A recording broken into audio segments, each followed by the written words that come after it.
Coop, you never played with Xavier Coates, did you? No. Pretty decent try. Man. I tell you what, we've seen some special moments to win matches. Yeah. Field goals, fake the field goal, go for the try, but that's number one. Yeah. You've been around a little bit longer than me, but that is the best individual effort I've seen to win a game. Yeah, definitely. Definitely, Coops. It's funny, isn't it, with Melbourne? Melbourne have been really quiet in the off-season. Mm-hmm. No noise coming out of Melbourne. It's been looking ominous now. No Munster, no Nelson. It's perfectly... I mean, you blokes, you always prepare well, but it looks like it's been a really strong off-season, good preparation. Yeah, I reckon there's two things that Melbourne... Now, they lost the prelim final at Penrith last year, right? Most people think that's a tick and successful year. But I reckon there's two things that they've sort of reviewed and want to fix. I reckon they want to improve their defence, and I think that's shown, particularly in that first round against Penrith and for the majority against the Warriors. It's on the up and heading to where it needs to be. And I think their best players need to dominate the big games at the back end of the year. Yeah. That's as simple as this. And they've been phenomenal. I think Jerome Hughes was terrific. No Munster, no Nelson.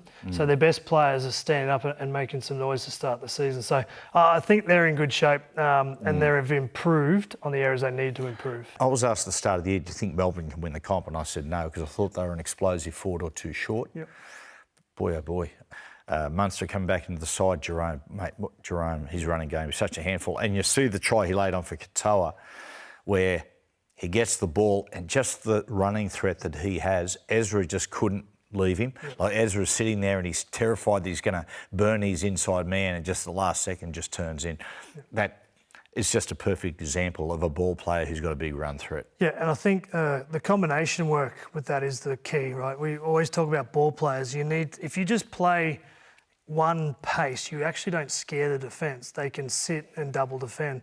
But if you play slow, like we've spoken about, where you square up, people start to lean into you. And if you play fast, they jump at you and get in. So I think one thing that Jerome Hughes has done really well is he goes through his gears as a ball player. He's fast, slow. He's just not one-paced all the time. He's got some zip off that right foot back inside. Yeah.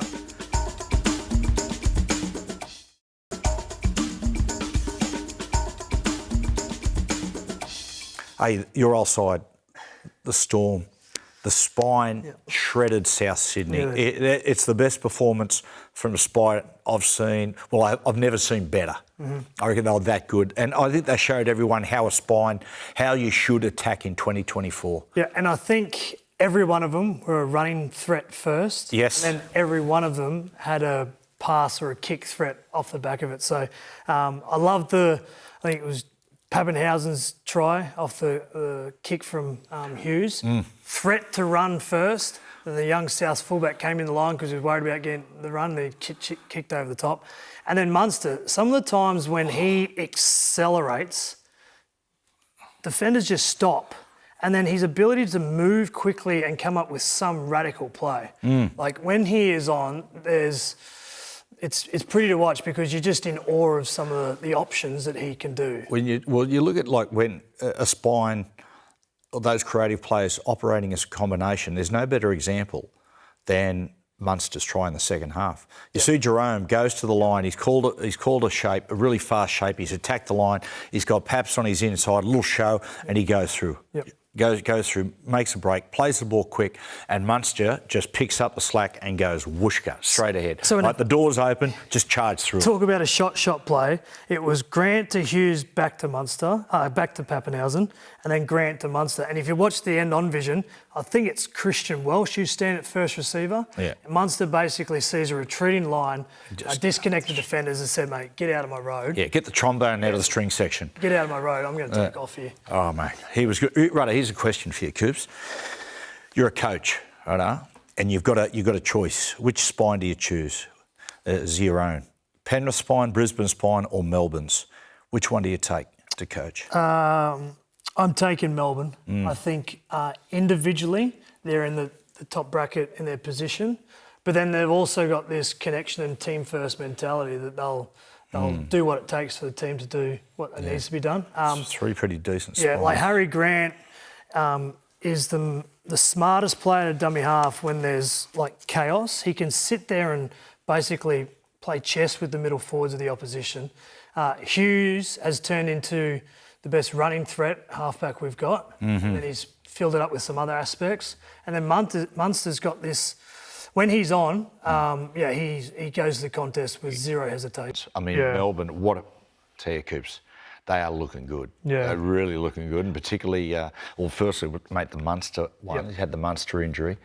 Geez, it was awful to watch. If you look at the Munster injury, it looks horrendous. It's like he ripped something off the bone or whatever. But I've had a similar injury what he's going through, and it was really weird to see that because it's not really an acute pain. It's literally just a numbing pain that gets worse and sometimes gets better. And he's going to have to deal with this for the rest of the season. He needs to be on the field for Melbourne. They've been saying, it's been a problem all season. And I heard that he's been playing games, getting on the field, but then not training the first couple of days of the week. I've had exact injury. Yeah. After a game, because of all the running and all the hits and knocks, you literally struggle to walk for 2 or 3 days. And then by the end of it, you start to come good, but then you're back in that vicious cycle again. So there's a lot of recovery and rehab work that goes into Munster playing every week. And when we talk about, like we said, about Cronulla being well balanced, Melbourne very well balanced and their football was varied. Yeah. For a while they're playing a bit of sideline to sideline. Then they start drilling the middle of the field. I will say this: Nico Hines was brilliant. Tomato Martin was good, but Harry Grant's performance. So no Pappenhausen, no Hughes. Munster goes off. And I know the Parramatta are Parramatta, right? But his ability to just go, okay, it's a little bit on me here and I'm going to have an impact. Craft out of dummy half, speed, his try, he probably shouldn't have got there, but his tenacity and his will to compete got him there. He was good. He was up there as one of the players of the round. And we had him on the show after it, and he was, mate, he's right up on his toes at the moment. And he was saying about the captaincy, how much he enjoys the captaincy. It's been a great decision from Craig Bellamy. And the other bloke, I tell you, he's playing good, Tyrone Wishard. Yep. Because come back to the thing we said about the Raiders and other sides. He knows his game, and a lot of young playmakers or young footballers, it takes them a while to really understand their game. And I just thought the last couple of performances, you see a kid who's finally understands his strengths and how to play them. Because, mate, there's no subtle passes. He's just bull at a gate, run the football. Yeah, it's like doesn't matter what position you play, always bring your strengths to the fore. If you're a runner, run the ball. Yep. If you've got a good pass or kick, do those things. But the other thing that underpins it is a bit like Harry Grant's example, mate. He just competes. He's in every frame that the Storm are in. There's every frame if there's a line break from the opposition. He's just there, and that's a good mentality. Jerome Hughes, Coops. Yep. I mean, said this Sunday night, he's the perfect 2024 playmaker in the fact, great run of the football. And he's made himself into a very, very good playmaker. Yep. He's built, going to the Melbourne Storm, he began as a fullback, and bit by bit, he's added the playmaking and the kicking to his game. And the other part too is no Munster, and he's forced himself to be the main man. So it's got to give Craig Bellamy confidence that when Munster comes back, he has guys that can go back and forth and take over. And it's almost like Hughes and Munster, there's no one dominant player. When they're on the field together, they share the touches, they share the kicking, and when one's on, the other one just goes for it, and the other one sits back and does the things that's required for the team. So they've got a good balance, and he's been super in the last period. Melbourne, they almost did a Penrith on Penrith, by wearing them down through the spine. Penrith do it by inside balls, make the opposition middles, just burn them out. Melbourne did it the other night by just taking on the big blokes relentlessly with their speed men. And they took their opportunities in the first half. There was that scrum try, there was 2 kicks, I believe. But whenever Melbourne Storm are up for a big occasion, you can tell that through the running game of Munster and Hughes. Start to both halves, they become run-first mentality halves, running the ball. Munster made a line break, so did Jerome Hughes. The threat of those guys to run early says to everyone else, this is the direction we're going. And then the playmaking comes off the back of that. And they've got Pappenhausen floating around in the middle as well. It's a handful. And the other bloke coming off the bench who has been I think if you're given a Dalian medal for the most improved player in the comp, it's Wishard. Yep, without a doubt. Wishard, come on. What I like about this, right, you see sides, the top sides like to defend as a collective. But when you play like that, like he's just done then, a direct run, taking a guy on one-on-one, it doesn't allow a team to defend as a collective. This play here is amazing because if you go back, Nelson's off the field, so's Munster, right? The threat, so they're down to 12 players. The threat of Hughes and everyone else out the other side of the field, all the eyes of Penrith went to the other side and he just showed and go and went straight through. But it's a bit different, point of difference for Melbourne because they don't normally have a ball playing middle. He can come on and do that once the game's been broken up a little bit. That's a very classy play. Look, Edwards' eyes are gone defensively and went straight through. OK, we're just talking there about sweep shapes, right? When you sweep across. Now, the very nature of block formations and sweeping around is that you're skimming almost across the defence. And in a lot of ways, you are allowing the opposition to defend as a unit, you know. But when you just turn and you just run gun barrel straight, there's 12 blokes in the defence line, right? But a defence line is one man thick, you know, and that enables you just for a one-on-one miss and you're through. I like the other thing. He over-exaggerated the sell to the right-hand side. Like he looked outside, planted his feet, did the big exaggerated dummy, and they all fell for it. And he knew that from word go, he was always going to do that. Good play. Melbourne, yesterday morning, walk into their training facility, suddenly they're competition favourites. Does Craig address that any way, shape or form? No, so Craig is a meat and three veg type of guy. Really simple the way he views it and doesn't overcomplicate Tomato it. sauce on his chops. A little bit of that, yeah. What he will say about the minor premiership is that it's valued. It shows that we are consistent at the things that we wanted to improve in our game, but then the minor premiership is rewarded to the most consistent team. The grand final is rewarded to the most consistent team for 4 weeks. So they need to go to another level. I think the one thing that I really like what Melbourne are doing this time around compared to previous years, I think they're defending better, which is a big thing. The team that wins is always one of the best defensive teams. But the one thing that's probably let them down the last few years is that Pappenhausen, Grant, Munster and Hughes haven't been playing full throttle. They're playing full throttle. Yeah. What that spine did on the weekend, dismantled the Dolphins. Yeah. They all hit the scoreboard. They all did something. And I like that their best players are playing really well at the moment. I think that's the thing that makes them comp favourites. What about Bellyache? Got Wayne again.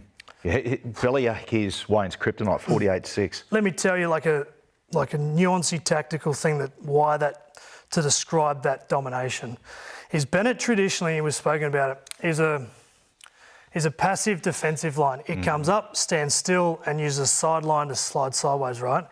Whereas Craig Bellamy's defensive is up and then coming in if the decision is made. So I think the one thing that Craig Bellamy does well against Wayne Bennett coach team is he tries to play through the passive defensive line as opposed to around. There's a lot more running, there's a lot more short passes than finesse, try and get around. So tactically, I think Craig Bellamy's style of playing football suits that of Craig Bellamy. As playmakers, we love playing against that passive slide defence because it allows you basically time to do what you want. It's like a fence paling with gaps in between it. And you just play to the fence paling a short pass and just do touch after touch. Particularly as a half, you might run the ball and then a short pass, then they get the ball again, run the ball short pass as opposed to lateral passes. And people will get there and say, well, if that's the case, why doesn't everyone defend, aggressive outside in? Because it's taxing and it's hard. It's an exact science. You get up there, you've got to get things right. And I suppose these days with hitting guys high, it's high risk, as we saw with Origin with Joseph. It's interesting, like the relationship between Wayne and Craig. Yeah. I like the story when Wayne went to the Raiders in 1987 as co-coach with Don Ferner. He brought this fitness regime and there was this 10.5K run in and around Canberra. And Wayne won it every time, except once when he did a run and this guy who he didn't really know that well had missed most of the pre-season with a calf or an Achilles injury. And Wayne's off on this run about 9Ks in, he's winning easily, and all of a sudden he hear this footstep. He's going, what's that? Looks around, and this player he didn't know a lot about just went straight past him, Craig Bellamy. Yeah, I think one of the other stories too is it sort of is an analogy for the way they coach is when Craig was assistant to Wayne at the Broncos. I think Craig would do all this analysis on the opposition, their strengths and weaknesses, bring it in and show Wayne. And Wayne would go, we don't need to worry about that. We've got this great team here. Let's focus on us. Yeah. And when he goes to Melbourne, the one thing that Craig Bellamy does every week is he makes sure that his team's prepared of what's coming their way. Every time I played under Craig, I knew what the opposition was going to do before them. Yeah, gotcha. So the understanding of what is coming, the strengths and weaknesses to stop, and then where to attack. Yeah. We haven't even spoken about what we style of play first. So it's two approaches that are super successful. And to be fair, Wayne got into the Hall of Fame the other day, and Craig Bellamy's got a hell of a record against a Hall of Fame coach. Yes, It's a matter of time when he retires that he gets his pass in. Interviewing him last year, I loved those stories he spoke when he went to the Broncos. Yeah. And he was like, because he came through the Sheen system where everything is very thorough, detail. Understand the opposition. He came and said, mate, I've got all this stuff on the opposition. He said, hey, listen, mate, don't worry. We get ourselves right, no one beats us. We've got Saylor, Takiri, Lockyer, we've got Alf, and mate, we don't need to worry about the opposition. We've got this. He said the first training session he was there, and he was assistant coach, but he was strength and conditioner as well. So he said, mate, I'm standing there, right? And he said, right, we're stretching. And he said, I'm looking over, and Alf's just leaning on a fence, and he's chatting to some bloke, some old punter who's just walking past, and they're chatting away. And Billy Egg said he's watching Alf, and he's going. And he said, I could feel myself getting more aggravated. Anyway, I finally look over and said, no, I've got to do something. And I said, Alf! And I walk over there, and Wayne grabs him and says, what do you think you're doing? He goes, I'm going to go and chip Alf. He goes, you just leave him there. That's what he does. Yeah. Well, here's one. So I remember when preparing for a game against the Roosters when I was at the Storm, young kid called Roger Tuivasa-Sheck played 5 games. And Craig has 10 clips on Roger Tuivasa-Sheck, who's 18 years of age. And I'm sitting there, why are you showing this kid that's played 5 games and there's 10 clips? He goes, mate, because he runs across the field and his left foot, big inside step, when he runs from dummy half. And I was like, watched it, didn't even think any of it. And then 5 minutes in the game, Roger Tuivasa-Sheck goes to dummy half, runs across field, he's running to me, and all I thought was left foot inside. And he did a left foot and I tackled him. Whereas, so it's just this autopilot that comes in your head, that the detail that he provides you. What's really interesting is the relationship between he and Wayne. They've been on and off again. I don't know where it is at the moment. No. But might have been 2008 when I was down there working with you boys, right? And you beat the Broncos convincingly. And 2008. Oh, that's right. You were the blame for the 40-0 grand final. Yeah, that's right. Something like good that. on you, mate. Yeah, Should have got rid of you earlier. Yeah, that's right. It wasn't Cameron doing the chicken wing.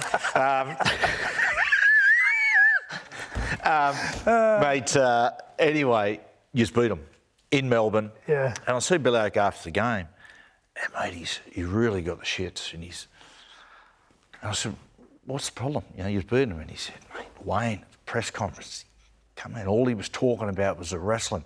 The bastard won't give me any credit. And I thought that was, you know what I mean? That was a really interesting insight into, because it's true, when you guys would beat the Broncos, the first thing Wayne would do is to walk into the press conference and talk about the wrestling. We've got to get this out of the game. Well, the back pages during the week were all about the headlines. 100%.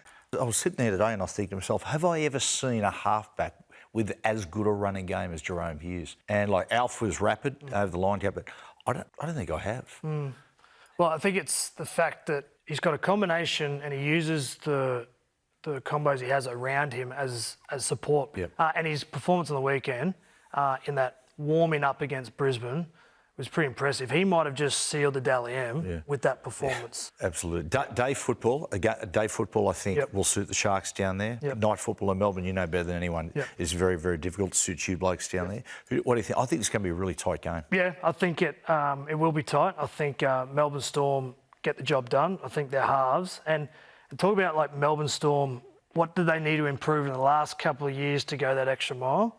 I think defensively they need to improve for longer periods of time, but their best players needed to play well at this time of year, and I think they are all playing well, include Nelson in that conversation. You talk about the impact of Cleary. There's a couple of things in terms of Munster's in his career. When he's dialed in, he runs the ball early in contests. In his big Origin debut, this is one of his first run early in the contest. Cameron Munster doesn't wait for the game. He goes to him. This was his debut in 17. Look at the time here. Game 3 Origin decider at Suncorp. 20 seconds, second play of the game, he's running the football. And then on the weekend, what's Munster do? Gets into dummy half with less than 2 minutes, uses up Big Nelson and runs the footy. Yep. If there's one thing you try and stop with Melbourne, you got to stop their halves from running the football. But the bigger the game, the more Munster runs. He had 17 carries on the weekend. Wow. 17 carries. And you're right, early on, he sets his compass. Yep. I'm going to run the football. Yep. That's my intent. Yep. That's what I'm going to do. Coops, I was sitting there watching the game yesterday, on Saturday, the Melbourne Storm, and look at the crowd. I went to Melbourne. That organisation has done an incredible job. I remember going to Melbourne for the first time in the early 90s. Rugby league had no presence. It was almost like this foreign game. And now the way that they've sold the game to the Melbourne public, the way the Melbourne public have got behind your club was amazing. And the eras, they just don't subside. I mean, the era's you had the Lazo, Noddy, Nick Howe era when they win the comp in 99 under Chris Anderson. Then you got the Cronk, Inglis, Smith, Slater, Bellamy era, and now the next era again is Hughes, Munster, Grant, Pappenhausen. Bellamy remains. But to be able to stay on top all the time, every time, like when you blokes retired, Coops, I thought to myself, it's going to be a really testing time for Melbourne. How are they going to go if suddenly they start to slip down to the mid-table? Will they still get support in Melbourne? They're showing no signs of going backwards. Well, winning is king and consistency is the thing that underpins Melbourne Storm for Craig's tenure anyway. So he is the key to all of that. He's the consistent part of all that. And I'll tell you what, like Penrith threw the first punch and made a statement in the first half, 24-0. And what Melbourne responded with the next day was like, okay, well, these two teams are on collision course. I really liked what Melbourne did in that second half. Really shut down the Sharks, suffocated them, and their best players, a bit like Isaiah Yeo, Cleary and Luai, when Munster was on, they let him go. Then all of a sudden the game shifted. Harry Grant scores 3 tries, starts getting craft. So they step back.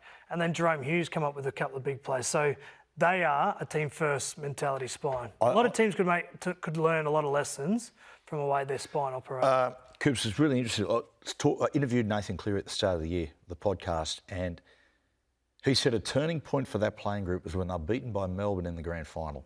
He said when they went back and had a look at the tape, he said it was clear to them that they were completely bullied. He said Melbourne played like men, we were playing like boys. He said they completely bullied us.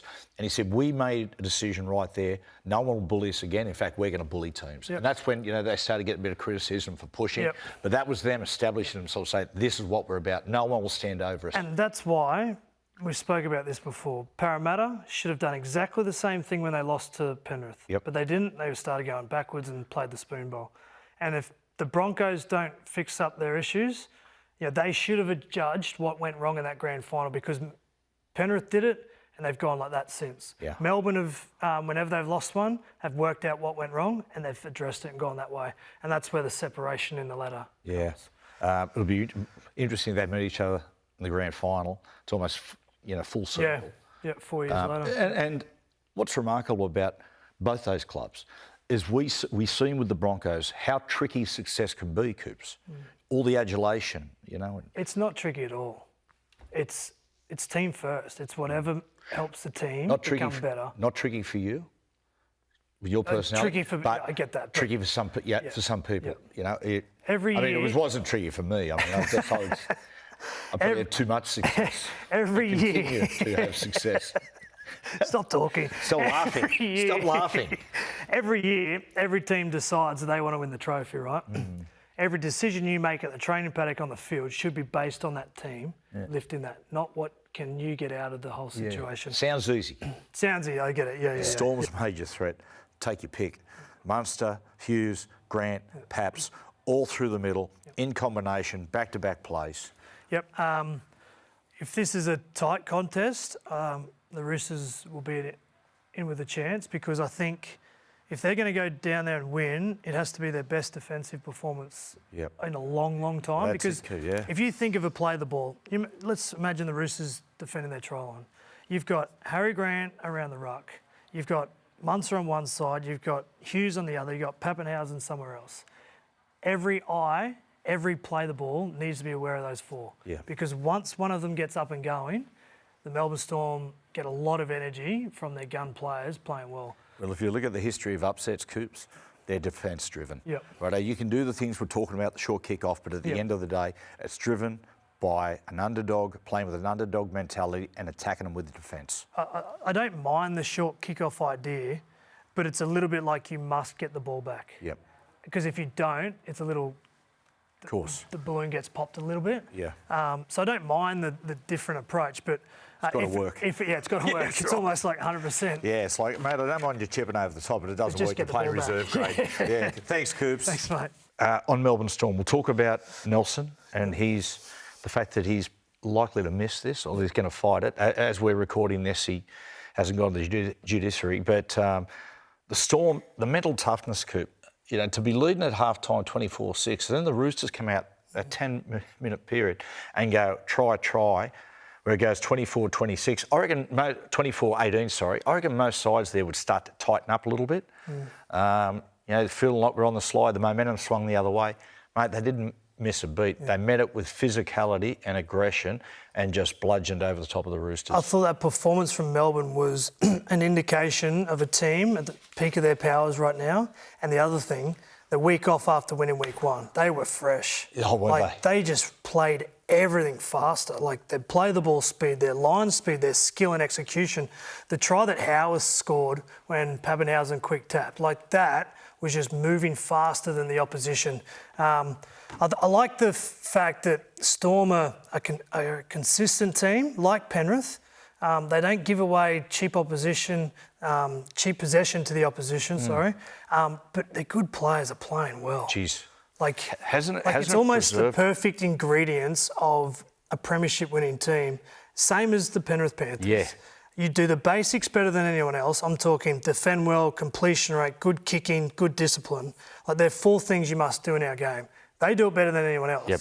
But then to rise to the top, your best players need to be the best players. Yeah. And both teams are doing that. Mate, do you know, like, luck's a fortune as far as injuries and freshness is concerned. Like, we have strength and conditioners and all this, but at the end of the day, sometimes it's just luck. Sometimes fatigue just gets into you at the back end of the year. With Melbourne this time, all their creatives are fresh. So Munster's been preserved because of the fact he's had injuries. He's through the injuries, he's peak form. Jerome's in the form of his life. Pappenhausen is finally, fingers crossed, through this horror period and is hitting top form. And Harry Grant, last year at this point, Harry was wobbling. Cool. He looked just about gone. He looks tremendous. I think this is where this game is won and lost in terms of the Storm spine versus the best defence we've seen in a long time. If Penrith defensively can stop the Storm spine from running the ball, I think they win. If Storm spine get up and going, I think they win. Yep. That's where it sits for me. And I'm with you. I think Pappenhausen, the footwork and acceleration of Munster and Hughes on either side, if you can get Pappenhausen one-on-one speed like he did on the weekend to the Roosters edge defenders, like he is back. Like, he is back. He, for me, could be the guy that just turns that one opportunity into a line break and a try. When you watch Jerome, who'll go gun barrel straight, but then the defence just tightens, and then he'll hit Pappenhausen on a sweep, and suddenly he's going like a rocket. It just pulls that defence apart. If we look at the first two Melbourne tries, a perfect example. Like Luke here, he's forcing experienced guys to break the cardinal rules of defence. Don't slide till the ball goes past you. But Luke is so urgent to try to protect the 3-on-2 on the edge that he slides, and it's similar to the next try. The next try, again, you watch Luke squeeze in here, right? But what happens is, all of a sudden, he's got to go on Paps, and he can't help but overchase. And if I'm Melbourne Storm, I'm telling Ryan Pappenhausen to stretch Nathan Cleary. When Nathan Cleary has to stretch that arm in a tackle and reach for someone like Pappenhausen, that's when the shoulder might be in a really uncomfortable position, because he can deal with things close defensively, but it's when he's been stretched like that, jarring on the weekend, he had to have both arms stretched. So the speed of Pappenhausen could be a huge indicator in this game. And the last one, and I think it worked for the Storm last time they played Penrith, they scored 2 tries off kicks. They must compete on every fifth play tackle. This is the one, kicking it straight here to Dylan Edwards. William Warbrick, some tall timber, gets through, and they must do this, the Melbourne Storm. If they're to win, I think they score a couple of tries off kicks. You've got To'o, Edwards and Taruva. Again, we always talk about it, not the tallest of outside backs, but here, bring To'o to the ball. Gotcha. Don't let him sit back on that 10-metre line. We always talk about kicking the ball near the try line. Watch this. Foot, leg speed, footsteps. Need to make Edwards and To'o and Taruva balk at those balls because, as you showed before, they catch, they run, roll. They get in their rhythm. They do. Yeah. If anything, we always talk about trying to kick the ball as close to the try line as possible. I'm going to say bring that 10, 15 metres forward and make it a contest. Push them back. Don't let them... And it all... And I'll tell you what, Coops, it's funny how one thing you can do in the game well triggers into other areas. So if you're doing that and you're squashing their play 1 and you're squashing their play 2, suddenly the Penrith middles have got to start working harder. Yep. Suddenly then their middles start to become more vulnerable for when the Storm start peppering right through the middle of the field. So 3 things I think Melbourne Storm sort of must do to win. On the flip side, well, the Panthers... I just want to say, you wrote something else down that you want to talk about. This really interests me. You said the Penrith interchange. Yeah. When there's an opportunity there, when Leota and Fisher-Harris get replaced, a window where Melbourne need to pick up the tempo. Yep, so I think Melbourne can't get caught behind off a fast start. I think they need to be equal with what Fisher-Harris and Leota do. For 20 minutes either side of half-time, when you see a chink in one of the best teams, I think it's their bench rotation. Yeah. Melbourne Storm spine, score points, run the ball 20 minutes either half-time. I think when, Lindsay Smith, Liam Henry, whoever else they've got out there, that's the time for the Melbourne Storm to sort of go up a gear. And it's interesting, on the weekend, the moment Jared went off, there was a big change in the contest. Like Melbourne started winning the yardage battle and the spine players started drilling through the middle. So I think that's the period of time that they dominate. Who you got, mate? Who you got in this game? Give me... winner, score, well, Coops, Churchill. Put you on the spot? No, look, this game could very easily, my wish, and because you've got 2 sides that are so close, 2 sides that are great at arm wrestle, and 2 creative teams or 2 creative players that are brilliant under pressure, big game players. Everything to me points towards it almost being a golden point type game. Just 1 or 2 points at the very end is going to split them. I love the way the Melbourne Storm are playing. I think the Melbourne Storm look a little bit more fresh than the Penrith side. However, right from the middle of the year, I've said that Penrith will win the comp, they'll go 4 in a row, so I'm going to stick with them. Yeah, I agree with you. I think it is going golden point. And as I said before, I think it is Penrith defence up against the running game of the Melbourne Storm spine. In big games, normally defence overrules attack, but I'm hoping that the Melbourne Storm can get it done. Golden point, 23-22 Pappenhausen. Okay, I'll go. God, I'm indecisive today. Didn't have breakfast. Love those Fruit Loops. I'll go 20 all into Golden Point. Nathan Cleary kicks it 21-20. Clive Churchill medal. Old Dylan Edwards. You don't go broke. Back in the day, you didn't go broke back in Bart Cummings, the Melbourne Cup. You don't go broke back in Dylan Edwards in big games. Yeah, I reckon Pappenhausen's the key for the Melbourne Storm. Yeah, it'll be a terrific game. Tell you what, talk me through Munster, just quick, going into this game. Like Munster in these really, really big games. Yep. He's almost got like this mindset that someone like Nico Hines needs to take a bit out of. Like he will walk into a core stadium on Sunday night thinking that he's about to dominate. He's like the lead singer of a rock band that walks out on stage and just, when the bright lights turn on, he turns it on. Liam Gallagher. Yeah. Steven Tyler. I think when he overthinks. Meatloaf. I think when he overthinks it and gets too creative and too game of chess, he loses his thrust. Yep. But I think he'll be a marked man. I think Martin isn't going to miss his assignment. Yeah.